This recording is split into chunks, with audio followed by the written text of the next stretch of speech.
Hello and welcome to StratNews Global. The Indian Army, which is divided in 7 different commands, has its spread all across India. But its largest and oldest command is headquartered in Pune, the Southern Command.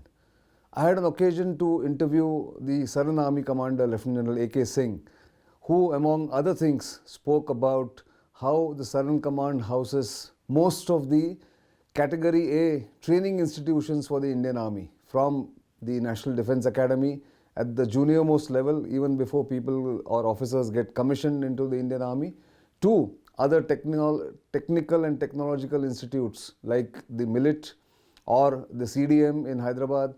All of these institutions, Category A training institutions, are based in the area of responsibility of the Southern Command. And in this conversation that you're going to watch and listen in Simply Nitin this week is concentrated on how the Southern Command continues to be the nursery of the Indian Army. Go watch.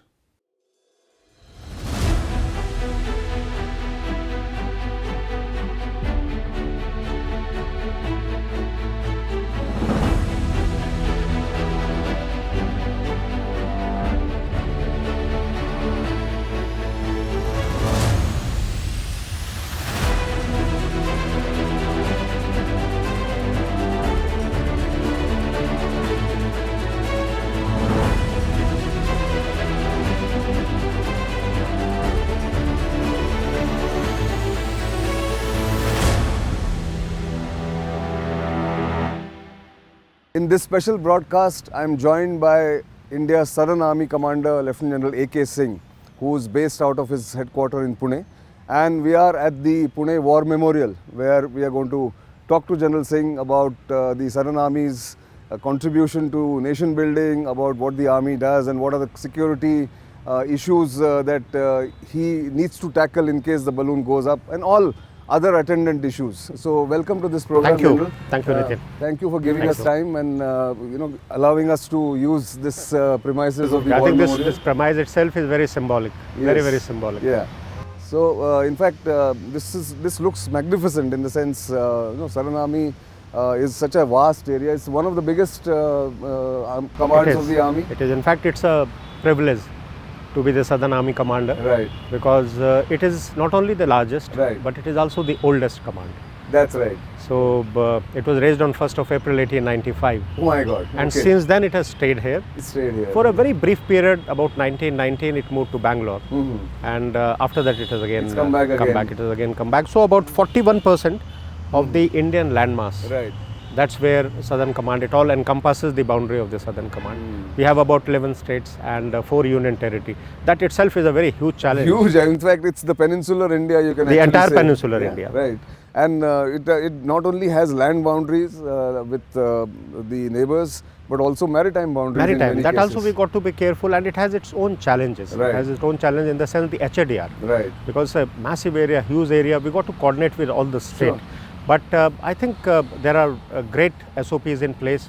Whenever I visit, I meet the Chief Minister, the governors, Right. and make sure that our HADR policies and our HADR SOPs are absolutely well in place. So what one has observed, and this is over many years, that Southern Command has this relationship, like you said, with the state governments, but also many regimental centers, training centers are also in Southern Command. True, not only the regimental centers, these are the Cat B establishments. Right. We have large number of Cat A establishments. Right, the Category We A have the Cat A establishments. establishments, so which are like National Defence Academy, Right. the Defence Services Staff College, Yes. the Millet. So all these, and the CDM, Yes. and the CDM, the College of Defence Defence Management, Management, that's yes. also there. Absolutely. So together, it's like the training hub, Right. and the Southern Command is responsible for the administrative infrastructure, Sure. improvement. I go there and do the ADAM inspection. Right. So I think it's a very good ecosystem here. Exactly, no, because it feeds into what the Indian Army needs.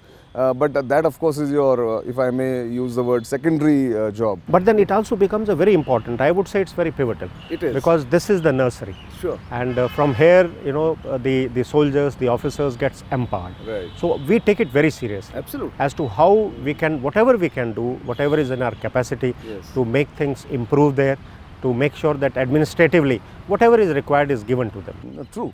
But what I was driving at was that Southern Army also has a large boundary or a border with our western neighbor, Pakistan. And it has varied borders actually. You know, you have the Sir Creek, you have the Rann of Kutch, you have the the land boundary in Rajasthan.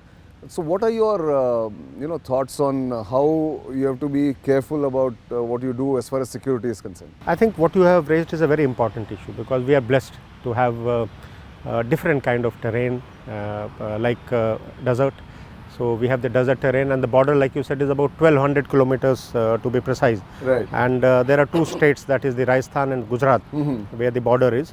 Sure. And apart from the desert, because most of the people feel it's only the desert terrain, the open desert terrain, and it's open. Yes. Unlike as you see in the Southwestern Command or the Western Command, where it is absolutely open.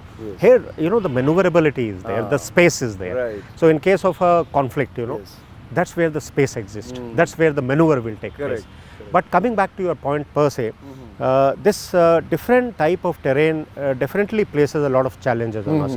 When you come down to the area of creek and the run, Right. run is like 45,000 square kilometers of Exactly. area, not even a blade of grass, Right. and the terrain is tough, Very very tough. tough. Like I have been the commander there, so I know it firsthand, and I know it personally. Right. There are times when hauling winds are there, and with that, those particles, the salt particles and the sand particles Right. hit you. They hit you like icicles. Oh my God. And not only this, after some time what happens is, because of the heat, Right. your body starts oozing blood. Oh. Oozing blood. I say, oh, Oozing because blood.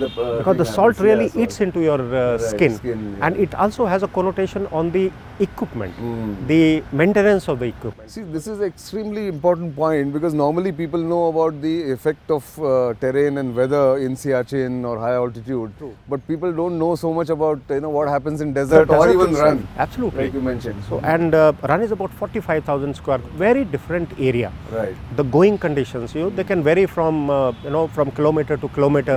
Right. Somewhere it is passable, somewhere it is a challenge, somewhere Yes. it is a challenge. Come down to the creek area, Right. like Kori Creek. Kori Creek, when you enter Kori Creek, it looks as if it is sea. Right. Absolutely sea. Most of the people are not aware of the challenges in the Kori Creek. So that, and especially when you look at it, that this is also one of the unresolved issues. Yes. Then the sensitivity Right. is also much more. So what we have done is that we have made sure that we scale up our capabilities in that particular area. So there have been large number of acquisitions in the past in terms of mobility equipment, Right. in terms of the ISR. Sure.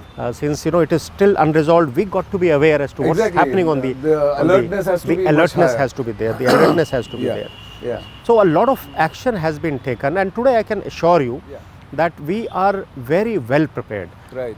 in the entire desert area, the creek area, Sure. and also the run area. And I have not told you about, it's a little bit of a hilly area. Okay. When you Oh, go where to is that? Kutch, when you I go to see. Kutch, I see. there are rolling hills. Right. There are also some jungles there in that area, and Kutch itself has become such a huge industrial base. Right. It's becoming something like a manufacturing hub. So the sensitivity of that area again improved. Exactly. Coming back to the RE parks, Right. the world's biggest RE park is coming up in Khavda, Right. in the area of Kutch. Correct. And we have actively made sure that we have aligned with them to make sure that it comes up in a quick time frame. No, exactly. And also takes care of our own sensitivities. Right. Because when such kind of a project comes, Yes. we have to also take care of our military sensitivity. All that has been done. There are very good mechanisms to make sure that everything gets No, I aligned think the properly. vastness is not really recognizable, because it's not in the news, or it doesn't active conflict hasn't happened there, thankfully, and should not happen. But active conflict in the sense that it took place Yes, in 1965. earlier it started from there. Absolutely. It started from in March there. Yes, it 1965 started. it It's started. an open area. It's an open area, and possibilities are always there. Possibilities are always. One Always has to be there. prepared. Yeah. In army, a lot of people have this feeling, what does army do in Yeah, peace? I think army trains for war. Yes. And in war, like I always say, Right. there are no runners up. Yeah. So you have to train hard, and you have to train so that whenever that opportunity comes, Yes. you come out as the victor.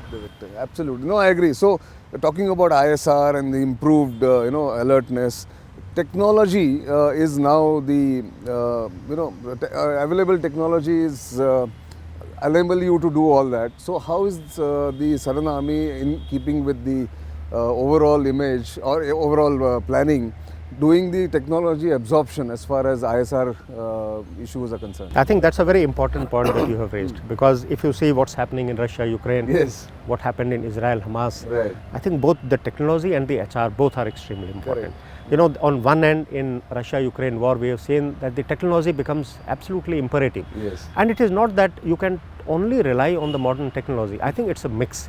The conventional thing is equally important, Right. but at the same time, whatever is now coming, whatever is presently existing, we should be able to absorb it Right. seamlessly, effectively. Correct. I think this is one of the KRA, Right. and the army is quite alive to that particular thing, and a large number of actions have been taken Right. in this regard. So like drone, Right. artificial intelligence, and multi-domain, Right. you know, EW, cyber, psychological warfare, legal warfare.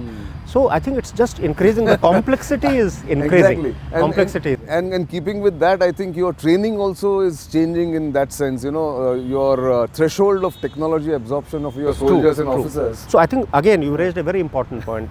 One is, what is our ConOps? What's our concept of ops? Right. Everything depends on the concept of ops. Correct. Everything must flow out Yes. of the concept of ops. You know, then the technology absorption in the right manner Yes. can take place. Correct. So we have refined our TTPs, what you said, the tactics, the techniques and the procedures, and in accordance with the TTP, and also as and when you induct a new equipment, you know, that also brings in a whole lot of changes. I agree. So then your TTPs have to be aligned Right. to that new equipment. So it's like you know, to and fro. It's like to and fro. Absolutely. To and fro. You have to harmonize both. Correct. And you know, again, flowing from there, the new reform that has come into the Indian military as a whole.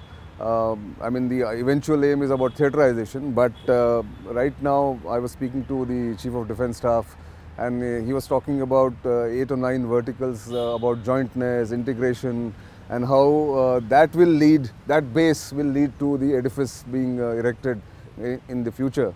So in that respect, how has been your planning, and also how has been your approach towards jointness and joint training maybe? I think what you have raised again is a very substantial issue, because it is an imperative. The Right. organizational changes today are an imperative. I think all 3 services have to be absolutely well integrated. Right. Coming on to the jointness and integration, jointness is mindset. Right. You know, the mindset has to be joint. So I think that has happened largely. And integration is a matter of, you know, putting in the details. Sure. You know, the organizational integration, the SOP integration, and I feel that Southern Command is nicely placed, beautifully placed. Yes. Because since it is 41% of Indian landmass, Right. so the 3 naval commands Are all in your are area. there with us. Yeah, Are there with us. The not only them, the Air Force, the Yes. Southwestern Air Command, Yeah. then the Southern Command, they are again within our Singh area, and also the training command. They are Yes. their training command. Apart from that, if you see the BSF and the ICG, the Right. Coast Guard, even Yes. their frontier headquarters is also located. Correct. And when you combine it with large number of state governments and others, I think it is not only integration between the 3 services. I think when wars are prosecuted, Yes. it is not only by the armed forces. I Right. think the nations prosecute war. Absolutely. So everybody has to be integrated. Correct. So thank you very much for this conversation. Thank you. Very insightful. Thank you. Excellent points that you've made about joint exercises, about joint training, and of course welfare and all that. So that was Lieutenant General A.K. Singh, Southern Army Commander, talking to me in Pune at the War Memorial and about the Southern Army, which is the largest command in the Indian Army, sort of area of responsibility, like he has mentioned twice or thrice. It's 41% of India's landmass. So that's where we got all these details. Do watch this interview in full and in parts as we put it out in due time. I am Nitin Gokhale, and this broadcast is coming to you from Pune.